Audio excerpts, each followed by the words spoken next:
Olá, minha gente, ótima tarde para todos vocês. Estamos chegando com mais um vídeo nesse canal, tá bom? Desde já sejam bem-vindos. Muito obrigado pelas visualizações. Esse canal é um canal recente aqui no YouTube, né? Faz alguns dias apenas que ele foi criado e o objetivo é a gente trazer informações culturais, da política e fazer uma análise vez por outra, assim que for possível, tá bom? Muito bem. Bem, o que é que me traz aqui nessa tarde de domingo? Bem, o que me traz nessa tarde de domingo aqui é uma informação que está relacionada ao campo cultural também, tá? Foi uma nota que foi emitida pelo Conselho Federal de Psicologia e essa nota fez críticas à novela O Outro Lado do Paraíso da TV Globo, tá? E aí, antes de entrar na nota, eu preciso explicar o contexto para vocês. Na novela da TV Globo, O Outro Lado do Paraíso, a gente tem uma personagem chamada Laura.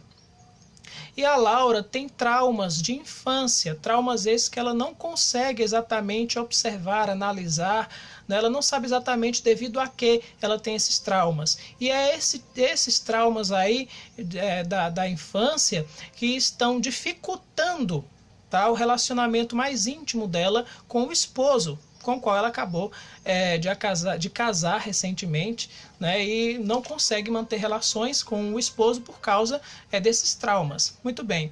E para tentar tratar esse trauma, ou para tentar descobrir do que é que se trata esse trauma, a gente tem uma outra personagem na novela que se chama Adriana. Ela é advogada, mas ela fez um curso de coach, tá? Então ela é advogada com um curso de coach também. E o coach também, nesse curso de coach, ela aprendeu a fazer a técnica da hipnose. E a técnica da hipnose tenta penetrar naquelas lembranças adormecidas da gente, provavelmente aquilo que tem no inconsciente, né? E através disso conduzir a pessoa a um tratamento, né, profissional, enfim, que seja, mas basicamente é isso. Tentar acessar essas memórias escondidas, né, que foram depositadas dentro de uma área muito profunda, né, de nós, ou seja, fugiria da área consciente, tá bom? Muito bem. Então, dito isso, eu preciso dizer para vocês o seguinte: a nota do Conselho Federal de Psicologia está relacionada exatamente com isso. Veja só, o Conselho critica o fato de quem está tratando a personagem não seja um psicólogo, né, ou alguém relacionado a esses problemas psíquicos, um profissional dessa área, mas sim um advogado coach. Então vou ler para vocês aqui os principais trechos da nota e aí vou tentar tecer argumentos aqui a respeito da nota e também do que eu acho disso, tá ok? Muito bem, diz aqui a nota o seguinte: mesmo compreendendo o caráter de uma obra de ficção, o Conselho Federal de Psicologia entende que a telenovela O Outro Lado do Paraíso, por se tratar de uma obra capaz de formar opinião, presta um desserviço à população brasileira ao tratar com simplismo e interesses mercadológicos um tema tão grave como o sofrimento psíquico de personagem cuja origem, né, é o abuso sexual sofrido na infância. Tá bom? Pega esses pontos aí que a nota fala em desserviço à população e interesses mercadológicos. Ainda no outro trecho da nota diz o seguinte: quanto ao argumento de que se trata apenas de ficção, lembramos que são as novelas da Rede Globo, que, como estratégia de elevar a audiência, frequentemente buscam embaralhar as barreiras do ficcional e do real.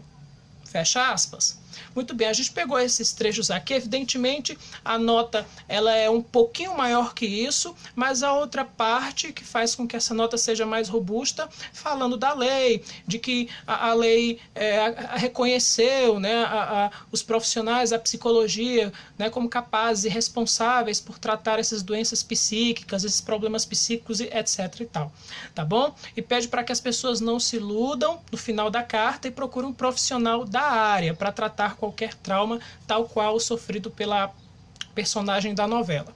Muito bem, então eu vou me ater aqui primeiro a nota, depois a questão da ficção, tá? Bem, diz o seguinte: desserviço à população brasileira é o que está prestando a novela O Outro Lado do Paraíso. Eu preciso entender o que é desserviço aqui, tá? Porque eu acho que a carta começa sendo, a nota começa sendo infeliz aí, tá bom? Por que a nota começa sendo infeliz aí? Porque a gente precisa entender o que é serviço, que é o contrário desse serviço. Qual é o serviço de um psicólogo? Né? Não é tentar tratar as pessoas que têm problemas psíquicos, não é isso? É isso, não é? Muito bem. Qual é o serviço de um artista plástico? Não é pintar a sua tela e buscar através do impressionismo, ou de uma forma abstrata ou clássica, sei lá de que maneira for, da maneira que convier na imaginação dele, acessar também nossas emoções, nosso olhar mais crítico, né, relacionado a todo um mundo de imaginação também. Não é isso? Muito bem. Qual o serviço também de um médico? Não é atender o seu paciente, não é saber do que se trata, o problema dele, diagnosticá-lo, acompanhá-lo, medicá-lo, não é isso? Não é esse o serviço? O desserviço seria se fosse o contrário. Perceba que o serviço de cada um é a essência de cada um, né? Fazer aquilo para o qual ele se formou para fazer, tá? Muito bem. No caso de um escritor de novelas, qual o serviço dele? É utilizar a imaginação, a ficção, né, com a realidade.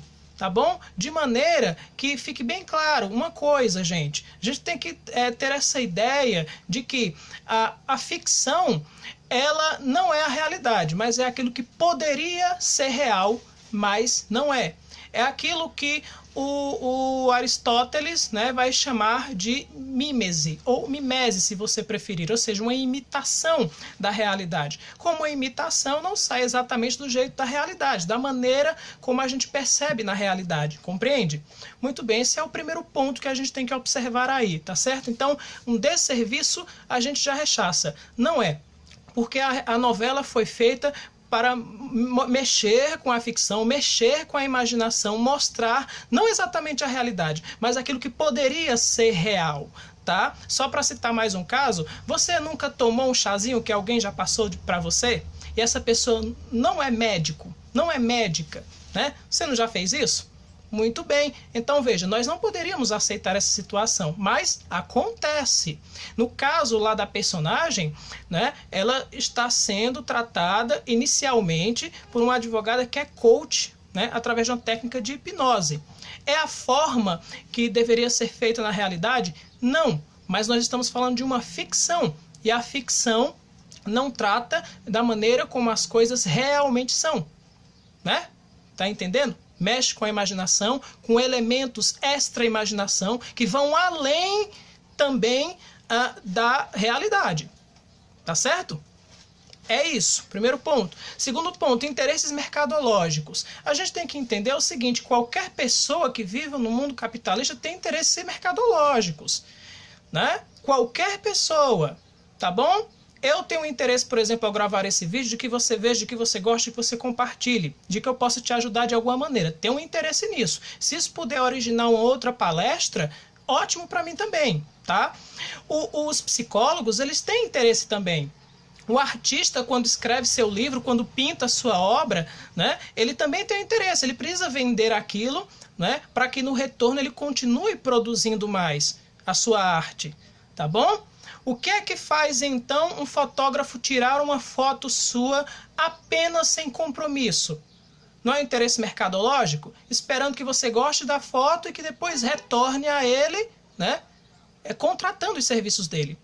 Então, eu tenho que dizer que a nota do Conselho Federal de Psicologia também, nesse sentido, pode ser entendida como uma nota com interesses mercadológicos. Por quê? Porque ela está utilizando de um elemento ficcional, que é do caso da novela, e é uma novela que está dando 45 pontos de Ibope, portanto, muito vista pelo país. Ela está se utilizando da ficção, de um elemento da ficção, para trazer a atenção do público exatamente para a área da psicologia. Ou seja, é um merchan da psicologia através de uma crítica à novela. Há um interesse mercadológico aí também, se nós formos pensar bem. Correto? Muito bem. Vamos partir para outra parte da carta, que fala em lembramos que são as novelas da Rede Globo. Ora, quer dizer que se fossem novelas de outras emissoras de televisão, nós não estaríamos dando a mesma atenção e o Conselho Federal de Psicologia nem ia emitir nota, é isso? Quer dizer que os conteúdos que passam nas outras emissoras de televisão, a Record, o SBT, a Band, a Rede TV, qualquer outra emissora, até mesmo o segmento fechado, não tem a mesma atenção do Conselho Federal de Psicologia porque não abrangem um número tão grande de telespectadores? É isso? Né? Então a gente tem que rever e isso bate até numa questão ética, a gente tem que ter cuidado com as palavras, não é? Bem, gente, é deixar bem claro, isso aqui é com todo respeito que eu estou falando, eu estou analisando aqui a carta, tá? E no final ainda fala o seguinte, que essas novelas frequentemente buscam embaralhar as barreiras do ficcional e do real. Olha, a nota finaliza de uma maneira infeliz também, por quê? Porque a gente não deve, aqui com todo respeito, eu acho que todo profissional de determinada área, se quiser falar de outra área diferente, tem que pelo menos buscar informação. Você não pode sair fazendo, né, acusações sem ter um mínimo de embasamento, de pesquisa, de análise, de busca aprofundada do seu objeto de análise. Não dá, por exemplo, para eu, como professor de literatura, querer dizer o que é que o professor de francês ou de alemão, né, tem que fazer. Não dá, por exemplo, para um professor de língua portuguesa dizer o que é que o camarada da área de química tem que fazer. Não dá para um médico dizer, né, como é que o gari tem que trabalhar. Tá? A não ser que você viva uma experiência profunda neste outro sentido que não o seu, para você ter, né, direito a uma opinião mais aprofundada, a argumentos.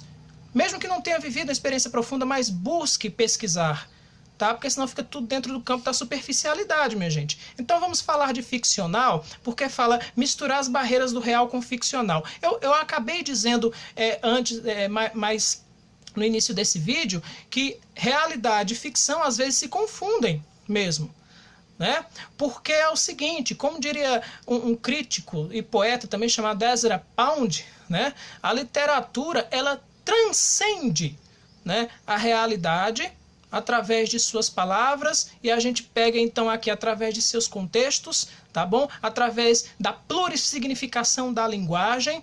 Tá? E aí eu vou citar, a exemplo disso, um texto do Carlos Drummond de Andrade, chamado A Flor e a Náusea. E neste texto nós temos a descrição de uma flor no poema, que diz que parem de longe ônibus, rios de ácido tráfico, garante que uma flor nasceu. No início do poema você acha que é uma flor, um vegetal capturado facilmente pelos nossos olhos na realidade. Mas quando o poema vai se desenvolvendo, a gente percebe que não se trata de uma flor, né, floresta que a gente é acostumado a ver todos os dias diante de nós. A realidade vai minuciosamente, né, se transfigurando, passando para um outro tipo de realidade paralela, uma espécie de cano de escape para cada um de nós. E ele fala, essa flor, ela rompeu o asfalto, furou o tédio, o nojo, ela não está nos livros, tá? Então veja, não é um vegetal do qual nós estamos falando nesse momento. É algo que já transfigurou, né, o significado de um vegetal. É algo que está além da realidade, embora pareça com ela. Veja só como são as coisas, né? Então nós estaríamos dizendo que esse texto do Drummond não serve porque ele é realidade, não ficção. É isso? Muito bem. A mesma coisa a gente pode falar também de um texto chamado Lolita. Esse texto é do Vladimir Nabokov, né? É um russo, ele é contista, ele é poeta, ele é dramaturgo, e lá na Rússia ele escreveu a Lolita, né? E diz o texto, a obra do Vladimir Nabokov, que é o seguinte, que um homem bem mais velho se apaixona por uma menina de apenas 12 anos. Vamos analisar então de maneira psíquica esse caso, né? Caberia aí uma crítica também por parte dos profissionais relacionados à psicanálise? É uma coisa para a gente pensar. A mesma coisa também no caso da obra brasileira Lucila, também, né, a obra que é do José de Alencar, e tem uma menina de 15 e 16 anos super lasciva e que detém ali os olhares de todos os homens e consegue tudo deles também. Só que Lucila tem um passado bastante nebuloso, que levou ela até aquela vida que ela leva naquele momento. Então vamos ter muito cuidado. Eu finalizo por aqui, o vídeo já está se alongando. Dizer que é preciso, olha gente, com muito respeito a todas as categorias, mas é preciso a gente ter cuidado antes de emitir uma opinião acerca daquilo que não é exatamente o nosso terreno, tá bom? Então muito obrigado, ótima tarde para todo mundo. Eu espero que a gente possa refletir melhor a respeito das coisas que são colocadas no nosso contexto, separá-las de acordo direitinho, tá bom? Tchau!